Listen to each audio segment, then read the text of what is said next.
భూభారతి పేరుతో అసైన్డ్ భూములను కాంగ్రెస్ నేతలు కొల్లగొడుతున్నారని సంచలన ఆరోపణలు చేశారు బీఆర్ఎస్ నేత మన్నె క్రిషాంక్. అక్రమంగా రిజిస్ట్రేషన్ చేసుకున్న అసైన్డ్ భూముల్లో కాంగ్రెస్ రాజ్యసభ ఎంపీ వేం నరేందర్ రెడ్డి మైనింగ్ చేస్తున్నారని ఆరోపించారు. గతంలో వేం నరేందర్ రెడ్డి ఇచ్చిన ఎలక్షన్ అఫిడవిట్లో లేని భూముల వివరాలు 2026 ఎలక్షన్ అఫిడవిట్లో ఉన్నాయని తెలిపారు. వేం నరేందర్ రెడ్డి భార్య విజయలక్ష్మి పేరు మీద ఉన్న శ్రీ సాయి కృష్ణ గ్రానైట్స్ కంపెనీ పేరుతో అసైన్డ్ భూములు రిజిస్టర్ అయ్యాయని పేర్కొన్నారు క్రిషాంక్. శ్రీ సాయి కృష్ణ గ్రెనైట్స్, శ్రీ సాయి కృష్ణ గ్రెనైట్స్ అని వారి సతీమణి పేరు విజయలక్ష్మి గారి పేరు మీద. ఇగోండి, మైన్స్ అండ్ జియాలజీలో పబ్లిక్ డొమైన్లో ఉన్న డాక్యుమెంట్స్ ఇవన్నీ.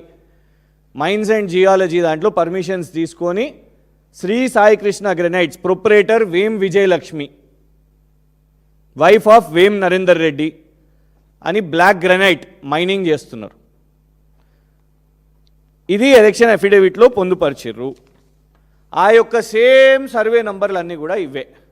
ఈ అసైన్డ్ భూముల మీద మైనింగ్ చేస్తున్నారు. ఇంకా విచిత్రం ఏంటంటే, ఈ యొక్క భూములు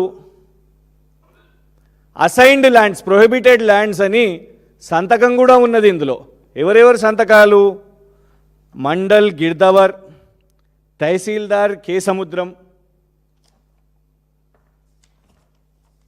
మరియు అడిషనల్ కలెక్టర్ గారు మరియు సాక్షాత్తు కలెక్టర్ గారు కూడా. ఇగోండి, ఆర్డీఓ, అడిషనల్ కలెక్టర్ సంతకం కూడా పెట్టిర్రు.